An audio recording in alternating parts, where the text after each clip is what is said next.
O cafénapolítica.com.br da TV Cidade Livre de Brasília, canal 12 da NET, trazem hoje para entrevistar Hélio Doyle. Hélio Doyle acaba de escrever este livro, Assim é a Velha Política. Hélio, você sabe que quando você fala em velha política, eu só me recordo dos carcomidos de antes de 1930, entendeu? Então, a Velha República. A Velha República. Então parece, né, que a gente está praticamente vivendo aquela época, né? Com a internet e tudo, quer dizer que a política não se atualizou. A política não evoluiu, né? Os métodos foram sendo mesmo aperfeiçoados em alguns aspectos, mas mais para o mal do que para o bem, né? Não, pois é. Claro. Você se lembra que o Getúlio, né, ele chegou e fez aquela revolução e tal, com os tenentes, com o exército e com grande parcela da sociedade viva daquela época, né? Ele chegou, impôs a justiça eleitoral, impôs o voto feminino, toda a legislação trabalhista, e agora a gente está voltando, que parece que antes de... acabando com a legislação trabalhista e a corrupção dominando violentamente a política brasileira. Pois é, então, Hélio, o Hélio Doyle, antes, eu gostaria também de apresentá-lo, né? O Hélio Doyle é um colega meu de universidade, ele é um líder estudantil da época de 1968, onde houve a invasão da Universidade de Brasília, mas ele me fez uma observação importante, que ele não era da universidade, ele era do Enem, não é? Que Ciem. era o Ciem, Enem é outra coisa. O Ciem, que era uma espécie de colégio preparatório, mas era um colégio médio, né, de ensino médio. Funcionava na universidade e era da universidade. E era da universidade, correto. Então você era já daquela época, não é? Então, quer dizer, ele tem um passado assim de líder estudantil muito forte e de exercício da política, não é? Depois ele participou de vários movimentos sociais, de vários governos do Distrito Federal e também atuou fortemente no jornalismo. Foi dos vários e mais importantes jornais e revistas da época. Não chegou a fazer televisão diretamente, né? Eu fui da TV Globo. Ah, foi da TV Globo também. Eu fui chefe de redação da TV Globo aqui nos anos 70. Então, Hélio, vamos conversar um pouco sobre o seu livro, não é? Ele aborda justamente essa coisa da política envelhecer e a política não se renovar e a política ser terrivelmente atingida pela corrupção. Agora, mais gravemente, a meu ver, por causa de ter se elegido a corrupção como o top da agenda, né? Quando o top da agenda deveria ser outros assuntos, como, por exemplo, problemas reais, como da educação, da saúde, né? Da segurança, mas só se fala em corrupção. Né? Isso aí, de repente nós vimos esses centenas de casos aí que dominam o noticiário hoje, dominam as pautas e a agenda política, né? Quer dizer, você vê hoje mesmo, você não tem um governo governando, você tem um governo se defendendo, né? Se defendendo de acusações. Hoje mesmo um ministro busca na casa de um ministro que foi delatado. Então, assim, a corrupção acabou tomando conta e substituindo a polícia na sua casa, né? A casa do ministro, né? A polícia, né? A Polícia Federal na casa de um ministro de Estado. Quando é que a gente veria isso em outras épocas? Então, assim, mas infelizmente esse quadro faz isso que você falou. Quer dizer, os temas realmente fundamentais para o país, aqueles temas que teriam que ser tratados, teriam que ser, ficam abandonados, ficam totalmente em segundo, terceiro plano, né? Hoje só se pensa nisso. E também uma ilusão, achar assim, nós vamos resolver o problema da corrupção e aí o país vai andar. A gente sabe que não é bem assim. Você pode... Primeiro que você não vai acabar definitivamente com a corrupção, ela sempre vai existir de alguma maneira, mas é claro, todo esforço para reduzi-la é positivo. Mas não é isso que vai garantir a execução dos projetos prioritários para o país, do desenvolvimento, do fim da desigualdade, da redução da desigualdade social. Né? Da falta de know-how, né? Nós importamos tudo, né? Isso é um problema terrível, nós dependemos exclusivamente, violentamente do nossa exterior. Indústria foi sucateada. Né? Sucateada. Nossa indústria foi sucateada. Então, Hélio, mas tem uma coisa, como diria o velho bardo inglês, né? Há algo de industrial nesta loucura. Isso aqui não vem à toa, essa corrupção. Quer dizer, há quanto tempo o país só vive falando de corrupção? Desde o final do mandato da Dilma Rousseff, né? Final do mandato, não, início do mandato, porque ela nem conseguiu exercer o mandato. Até agora, e a gente vê, por exemplo, liga o Jornal Nacional, que é o nosso maior jornal de televisão, ainda só tem corrupção, notícia de corrupção. Polícia Federal invadiu, prendeu o ex-governador, prendeu o ministro, o Procurador-Geral da República acusa novamente o presidente da República, o homem mais forte do presidente da República é pego com a mala de dinheiro. É só isso. E às vezes, rapaz, eu me pergunto como é que a gente consegue acompanhar aquilo tudo. Quer dizer, eu me sinto assim meio constrangido. Imagina o grande público, né? É quase impossível. Né? Porque é muita informação, informação demais, e você perde o nexo. Eu não consigo mais dizer, esse caso está relacionado a isso. Então hoje, por exemplo, quando a ação contra o Blairo Maggi, o Blairo Maggi é por causa da delação do ex-governador do Mato Grosso, Silval Barbosa. Aí você começa, mas esse é um caso, tem vários outros, então qual é a relação? Você se perde pelo excesso de informação, realmente. Agora, são várias operações simultâneas que estão sendo feitas em diversos estados e os culpados estão partindo para a delação, porque eles viram que a delação lhes é altamente vantajosa. Porque a delação reduz as penas, vários deles já estão em casa, já estão em prisão domiciliar, outros já estão livres. Nós vimos agora o Sérgio Moro devolvendo bens de delatores acusados, inclusive lanchas e tal. Quer dizer, o cara fala assim, eu vou delatar, eu fiz mesmo, eu sou culpado, eu delato, entrego dos outros todos, depois eu fico aí 2, 3 anos preso, vou para casa. Geralmente eles têm boas casas para gozar da prisão domiciliar, né? Casas com piscina, céu aberto e tal. E pego o meu dinheiro de volta e vou gastar no resto da vida. Então a delação premiada, ela acabou se tornando o mote de tudo isso que está acontecendo. E parece que também virou um comércio, né? Uma coisa, porque estão vendendo, diz que tem de advogado ganhando dinheiro, né? Ganhando dinheiro com esse mercado das delações. Inclusive a própria esposa do Sérgio Moro, né, foi flagrada pela polícia, pela Receita Federal, recebendo dinheiro de um desses delatados, aliás, delatores, não é, que queriam salvar a sua pele.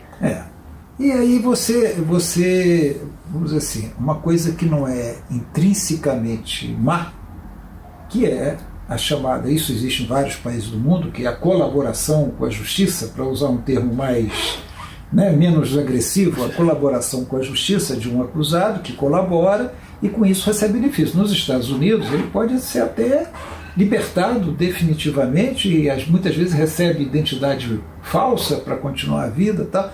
Agora, intrinsecamente não é má, mas qualquer coisa, quando é mal aplicada, quando é mal executada, acaba se tornando uma coisa negativa, né? Quer dizer, você prender a pessoa e usar de pressão sobre ela. Vou te condenar a 30 anos, vou te ficar preso, vou prender sua mulher, deixa de ser uma coisa boa para ser uma coisa má. Né? Agora, o Hélio Dolly, ele, além de jornalista e de analista brilhante, que é grande observador da política nacional e distrital, né, do Distrito Federal, ele também exerceu cargos de secretarias de governo, de alguns governos, né, secretaria de comunicação. Então você conhece também por dentro como é que funciona a máquina, né? Como é que funciona a máquina. Felizmente tive um aprendizado aí. Sim. Então, a partir, né, dessa sua vivência, né, da sua convivência, da sua vivência dentro da máquina, qual é o tom, qual é a visão que você tem do futuro? O que é que vai se tornar isso tudo? Isso, claro, que vai se esgotar com o tempo, né? Porque ninguém aguenta ficar... Assim, aquela velha história das crises que geram oportunidade, né? Eu até acredito nisso. Eu acho que em momentos críticos você consegue procurar saída, você põe sua cabeça para funcionar mais até por sobrevivência, né? Isso estou falando em termos individuais e coletivos. Então, eu acho que a sociedade começa a buscar alternativas. Hoje é um clima de desalento, desesperança, descrédito muito grande. Mas isso não vai durar a vida inteira. Eu acho que em determinado momento nós vamos ter a visão de algumas saídas para essa situação. Eu acho que a gente tem que pensar as coisas novas, entendeu? Eu acho que, na minha visão, todos os segmentos políticos, de modo geral, generalizando, mas sempre generalizar é perigoso, mas generalizando, todos os segmentos não estão acompanhando os novos tempos, entendeu? Eu acho que as coisas mudaram. Isso mesmo aqui, a tecnologia que possibilita essa gravação hoje com poucos recursos. Antigamente, para você fazer isso aqui, você precisaria montar um estúdio, ter o câmera, ter o cara do som, não é isso? Você viu isso?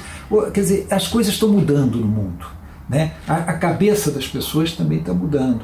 Essa coisa toda da corrupção está criando nas pessoas um sentimento diferente. Eu acho que nós vamos ter que encontrar novas saídas, novas formas. Claro, não é inventar a roda está aí, mas saber usar bem essa roda que está aí.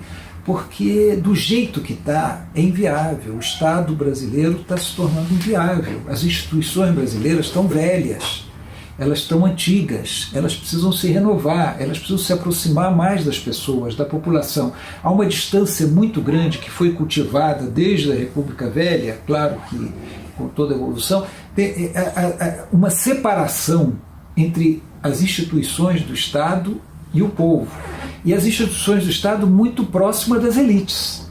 Sejam as elites econômicas, principalmente, as elites financeiras, mas também aquilo que o Lenin chamava de aristocracia operária, né? Quer dizer, um setor trabalhador que acaba abandonando suas origens e se torna falsos representantes. Então, o que nós temos que fazer? Aproximar essas instituições do Estado, e aí eu falo inclusive do judiciário, do legislativo, da população, fazer uma coisa mais... Eu uso sempre, Leite, uma imagem. É uma imagem, você fala, isso não tem a menor importância, isso é simbólico, mas eu acho que o simbolismo muitas vezes pesa. Tem coisa mais ridícula do que essas togas que os ministros do Tribunal Superior usam. Sabe para que aquela toga? Para dizer, olha, eu sou superior a vocês. Eu sou supremo. Eu sou supremo, né? Eu sou mais do que vocês que não usam essa toga. Nós estamos entrevistando o jornalista Hélio Dolly, jornalista e político, né? Hélio Dolly. Você é essencialmente um jornalista e eventualmente um político, né? Foi secretário de Estado. Um político sem mandato. Sem mandato, é claro. Bom, Hélio, o seu livro Assim é a Velha Política. Eu achei muito interessante, né? O livro, que ele é chamativo, mas ele também é pleno de conteúdo, né? Você aborda aspectos muito interessantes. Por exemplo, essa aqui, né? Quem não se atualiza dança polca. O que você queria dizer com isso? Eu queria dizer que é isso que nós estávamos falando no bloco anterior. É preciso se atualizar. Os políticos precisam entender esses novos tempos que nós estamos vivendo, esse momento diferente. Por todas essas razões que estão aí, tanto do ponto de vista político propriamente dito, quanto ético, quanto econômico, né? O mundo de hoje não é o mundo de 10, 15 anos atrás. Então, acompanhar essas mudanças, isso se atualizar, para não ficar dançando a polca do século XIX, entendeu? Então, o que eu digo é o seguinte, mudar os métodos, mudar as práticas políticas, abandonar essas velhas práticas, esses métodos, e que, na verdade, são altamente prejudiciais para o povo, para a população. Porque muitas vezes a gente fala assim, faz parte nomear o cara do partido tal como diretor da empresa X. Isso é normal, é da política. Não é da política. Podia ser normal anos atrás, hoje não é mais. Quer dizer, o momento em que você nomeia uma pessoa, muitas vezes desqualificada, muitas vezes ou tecnicamente desqualificada, ou eticamente desqualificada, para exercer a diretoria de uma empresa, você está prejudicando o desempenho dessa empresa. Você está prejudicando o atendimento que essa empresa presta à população. A mesma coisa numa secretaria, no ministério. Então, isso é só um exemplo desse tipo de prática que existe, que eu acho que tem que superar. Acordo político, você acompanha aí os fatos internacionais, acordo político, por exemplo, é o que houve em Portugal, quando a esquerda ficou minoritária no parlamento, mas se uniu com base num acordo transparente, o Partido Socialista, o Partido Comunista, o Bloco de Esquerda, e fizeram um acordo transparente, aberto, que não envolve essa coisa de ocupar cargo aqui, ocupar cargo ali. É claro, os membros desses partidos exercem o governo, mas não é essa coisa rasteira que você tem aqui, do fulano disputando a diretoria de não sei o quê, o departamento, para que eles querem aquilo? Querem aquilo para ganhar força, para ter contratos, para ganhar dinheiro, que é o que a gente tem visto aqui. Então, assim, o que eu quero dizer é que a gente tem que atualizar essa política. A população não quer mais isso. A população está total, isso eu não estou falando só por mim, a gente tem pesquisas claras que mostram isso, está altamente insatisfeita com os políticos, com a política, com os partidos. Isso não é bom. Não é bom que isso aconteça. Agora tem uma coisa também, Hélio, é que no golpe de 64, ao longo dos governos militares, se alijou muitos políticos, né? E se colocou no lugar dele a tecnocracia. Né? A gente via que a administração funcionava com mais vigor, né? O índice de corrupção existia, né, porque tinha aqueles coronéis também que passavam a mão no dinheiro, mas a gente via que a tecnocracia também ela baniu a política e ela praticamente também se envelheceu, né, no poder, né, justamente por causa das práticas, e aí se recorreu novamente aos políticos justamente para corrigir esses problemas. Eu acho, por isso que eu digo assim, que isso é ruim para o país, que esse desapreço à política, porque a política é essencial, a política é necessária. Quem deve conduzir o Estado é a política. Agora, a política em moldes decentes, em moldes republicanos, não como está vendo agora no atual governo, se toma lá cá, troca aqui, eu te dou um cargo, você vota, tá? Não isso. A política corretamente exercida, ela que tem que dominar. E eu sou a favor do seguinte, o Estado deve ser tocado pelas decisões políticas, legitimadas pelas eleições, por aqueles que vencem as eleições, e exercido por servidores de carreira, servidores que executam as suas tarefas independentemente de quem dê a linha política.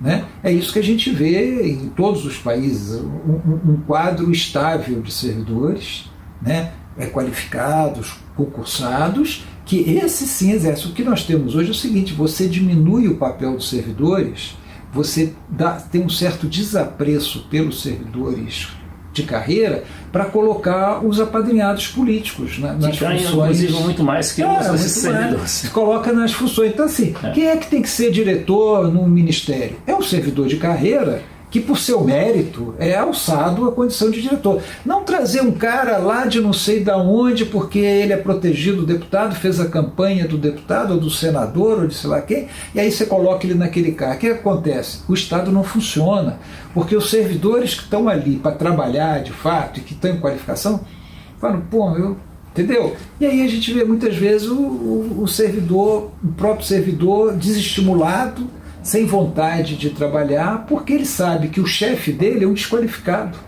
seja tecnicamente, seja eticamente, seja por mérito, não tem mérito de estar ali. O mérito dele é ter feito a campanha do fulano de tal, ou ter financiado a campanha, ter dado um dinheiro para a campanha. Não é, o Estado não pode funcionar desse jeito, é isso que eu quero dizer, entendeu? Agora, a política é essencial. O problema é que estão degradando a política, daí que eu falo, assim é a velha política, porque nós temos que substituir a velha política por uma nova política, por novas práticas, novos métodos, nova maneira de fazer política. Hélio, tem também o seguinte, toda essa campanha, que há uma campanha também de criminalização da política, não é? Que não é nem só aqui no Brasil. Então foi político, é corrupto, né? Porque você chegar a esse ponto, você chega à conclusão de que, então, o povo não será mais, não terá mais capacidade de ter seus governantes, né? Porque aí é o seguinte, aí você abre caminho para quê? Para soluções autoritárias, né? Soluções totalitárias, inclusive, né? Porque o fascismo, a gente vê aí o fascismo na rua e até se empreendendo na própria alma do brasileiro. Isso nunca houve aqui, nem na época de 30, né? Na época dos integralistas, isso acontecia, né? Hoje não, hoje... Agora, quem é que o responsável, quem é que inspira essa degradação da política, essa criminalização da política? Leite, assim, há um, vamos dizer assim, você a partir de uma base real, eu vou explicar isso, você exacerba para obter esses objetivos negativos. Quer dizer o seguinte, aí é a minha opinião, quem está criminalizando a política são os maus políticos. Porque é o seguinte, eu cobri congresso durante muitos anos, estive lá dentro, passava o dia inteiro ali e tal, e a gente, mais ou menos, sacava determinadas coisas, mas não tinha prova. No tempo da ditadura, você não podia nem investigar aquilo e tal. Mas é o seguinte, hoje eu escrevo isso desde 2010, mais ou menos 2010 eu tenho escrito isso, que é o seguinte... nem aqui, antes disso, antes do livro. Eu dizia o seguinte, olha, no Congresso Nacional hoje, sem generalizar, mas tudo se vende, tudo se compra. Nós sabíamos, como jornalistas, que ali se vendia emenda à medida provisória, se vende voto, se vende discurso, se vende convocação na CPI, se vende desconvocação na CPI, que havia uma máfia ali dentro. E essa máfia hoje tem nome e sobrenome. As denúncias estão mostrando aí. Começa de Renan Calheiros, Romero Jucá, e vai toda uma lista de senadores, toda uma lista. Nós sempre soubemos que existia o PMDB do Senado, o PMDB da Câmara, todos dois com seus negócios próprios, com suas visões políticas próprias, com seus negócios próprios. Nós sempre soubemos que Eduardo Cunha era um corrupto.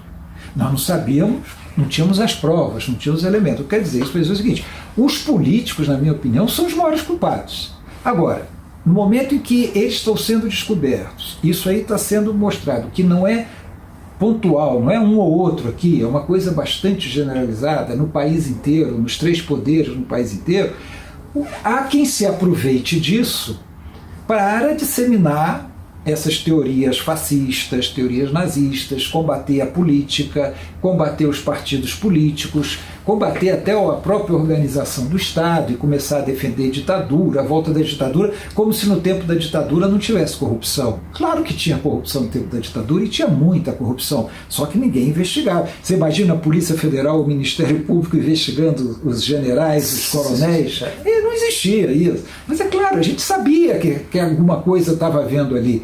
Nós não tínhamos força como jornalistas para desvendar, nós não tínhamos fontes na Polícia Federal, como os jornalistas hoje têm, que vazassem inquéritos, que vazassem coisas. E mesmo que eles vazassem, a gente não conseguiria publicar, porque havia censura. Entrevista com o jornalista Hélio Doyle, falando sobre seu livro Assim é a Velha Política. Bom, falando em velha política, a gente vê também, Hélio, que esse pessoal que está patrocinando essas denúncias de corrupção, que é o poder econômico, né? A mídia, principalmente, ela não está interessada em mudar isso, não. Ela está interessada só em denunciar, porque denunciar você deixa mal os políticos e o poder fica mais com os bancos, mais com as multinacionais, mais com o chamado mercado. É isso que a gente está vendo. Agora, o que é que existe, por exemplo, de ação pedagógica para evitar que essa política se transforme, chegue ao ponto a que chegou, né? A gente não vê nada disso, só vê denúncia sobre denúncia. Porque dificilmente você vai ter uma prática política boa se você tiver uma mídia ou um poder econômico, uma elite, né, interessada nisso. Como é que você vê isso? Eu acho que isso aí tudo vai ser, realmente é um processo que vai ser muito complicado, porque quem é que tem interesse realmente em mudar as coisas? Né? Isso. Eu acho que a corrupção ela é altamente negativa, ela drena recursos públicos que poderiam estar sendo bem aplicados em benefício da população. O momento em que uma obra custa 100 e você faz essa obra valer 200 para pagar 100 de propina, é negativo. Agora, a corrupção não é exclusividade de políticos ou dos que exercem funções públicas.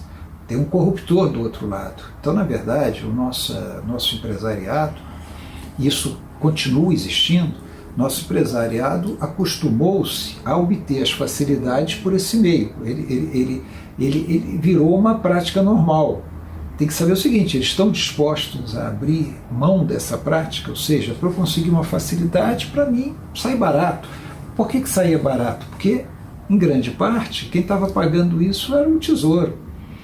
Porque você fala assim, poxa, eu vou fazer uma obra de 100 e eles estão me pedindo 10. Como é que eu vou pagar esses 10? Eu não vou tirar do 100, eu vou aumentar a obra para 110. Entendeu? Então, eu acho assim, tem que haver todo um trabalho para acabar com isso. Realmente tem que haver um trabalho para acabar com isso. Interessa acabar com isso. Quem quiser trazer produtos importados, a gente sabe que isso que foi descoberto agora é pouco em relação ao que tem. Você quer importar, aí vai criar lá uma série de barreiras na alfândega. Você chega lá e molha a mão do pessoal na alfândega. Isso a gente sabe que é uma prática usual. Estão dispostos a acabar com isso? Quer dizer, o lado corruptor está disposto a parar isso, porque à medida que haja o corruptor, vai haver o corrompido. Né? O que eu acho que o problema da corrupção é o seguinte, é o recurso público que é privatizado, vamos dizer assim. Ele é privatizado para alguns poucos, quando ele deveria ser aplicado em benefício da população. Agora, você tem razão, está se fazendo alguma coisa nesse sentido, além de mostrar que as pessoas podem ser presas, que a Polícia Federal pode baixar na casa dele e que ele pode ser execrado e tal. Tem que saber se a estrutura mesmo está sendo porque afetada. Porque também você viu que toda essa onda anticorrupção, ela acabou derrubando a Dilma, né? Sim, derrubando um pretexto, né? Sim. Um pretexto. Mas colocou no lugar da Dilma um governo muito pior. Não, né? Pior em todos os aspectos. Pois é. Não só inclusive no próprio Palácio do Planalto ficou ali uma espécie de quartel-general da corrupção. Da corrupção, todos ali são acusados de alguma coisa. O Gedel estava lá até outro dia. Né? O Gedel estava lá. Não, pois tem Gedel, tem Moreira Franco. Moreira Franco, Eliseu Padilha, Filipelli estava lá, Tadeu Filipelli estava lá até outro dia. Né? Não. Pois então, por isso que eu te pergunto, né, você com a sua experiência e, claro, com a sua antevisão das coisas que todos nós temos que ter, né, como é que você vê o Brasil daqui a pouco, vamos supor, teremos eleição em 2018, né? Teremos, e aquilo que você falou também, como é que vai resolver isso? Você vai resolver isso com o Congresso atual? Não, o que eu acho é o seguinte, a derrubada da Dilma, na verdade, foi um golpe que não foi contra a corrupção, não foi por causa de pedalada, é um projeto político estruturado, com todas as suas ramificações econômicas e financeiras, derrotado eleitoralmente, viu na derrubada da Dilma, sob o pretexto da corrupção, sob o pretexto das pedaladas, uma maneira de se colocar no país. E é isso que a gente está vendo hoje. Esse projeto político está aí. O que está atrapalhando a execução desse projeto político? É que os casos de corrupção do próprio presidente da República e de todo o seu entorno, ministros próximos, ministros, base no Congresso, estão sendo desvendados. Isso aí está prejudicando a execução do projeto político. Mas eu não acredito que quem chegou a esse ponto para se colocar no poder vai abrir mão facilmente dele. Então, o Temer está desgastado, o PMDB está desgastado, mas eles vão encontrar uma saída. Eu acho que a esperança que a gente poderia ter seria superar essa fase de muita desesperança, desestímulo e tal, no processo eleitoral. Ou seja, que no processo eleitoral realmente se conseguisse discutir projetos futuros para o país. E quem ganhasse a eleição tivesse legitimidade para executar o que propôs na campanha. Mas o quadro atual não favorece muito esse debate. E o que é que você acha da Constituinte? Convocar a Constituinte justamente para fazer esse tipo de mudança, que eu não diria não radical, mas uma mudança reformista, não, né? Eu acho que acho que é difícil. Eu não vejo como é que um democrata possa ser contra uma Constituinte. A Constituinte principalmente se ela for originária. É originária, né? claro, a Constituinte é originária. Você vai negar à população, ao povo, o direito de decidir? É isso que os que se opõem à Constituinte fazem. Agora, tem que ver a oportunidade da Constituinte. Quando é que a Constituinte se justifica? Quando há um quadro institucional que não se resolve de outra maneira, que foi o que nós vimos na Venezuela. Qual foi a intenção da Constituição da Venezuela? Olha, está o caos, esse negócio vai se abrir lá, vamos tentar dar um... Né? Vamos ouvir o povo, vamos ouvir o povo. De arrumação, isso. Né? Eu acho que o Brasil poderia ter, eu até acho que tem razão os que dizem que nesse quadro que nós temos aqui hoje, com esse crescimento do pensamento conservador, essa ação quase fascista e quase fascista que a gente tem visto hoje na sociedade, eu acho que até corre-se o risco de você ter uma Constituinte extremamente conservadora, tanto do ponto de vista político quanto do ponto de vista comportamental, moral no país. Mas se é isso que o povo quer, eu acho que você tem que atender aos desejos da população, desde que haja liberdade total para você defender suas ideias, para você pregar suas ideias e tal, e fazer um processo limpo. Agora, será que dá para fazer um processo tranquilo hoje no Brasil? Essa é que é a minha dúvida. Tá certo. Hélio Doyle foi o nosso entrevistado e falou sobre seu livro Assim é a Velha Política e também falou da velha e da nova política. Hélio, muito obrigado. Obrigado, Leite. Disponha sempre aqui do programa e o microfone fica à sua disposição para as despedidas finais. Não, Leite, muito obrigado aí por você ter me dado essa oportunidade de divulgar meu livro, que realmente são algumas reflexões sobre esse tema que nós estamos tratando, alguns outros, a partir de fatos reais, a partir de fatos concretos, ou seja, eu faço uma análise a partir dos fatos. Eu acho que nós estamos num momento muito difícil para o país, tomado conjunto, e a gente tem que realmente fazer essas coisas, tem que começar a pensar como sair disso. Né? Muito bem. E você está tendo um papel importante nisso. Muito obrigado. Grande abraço, então.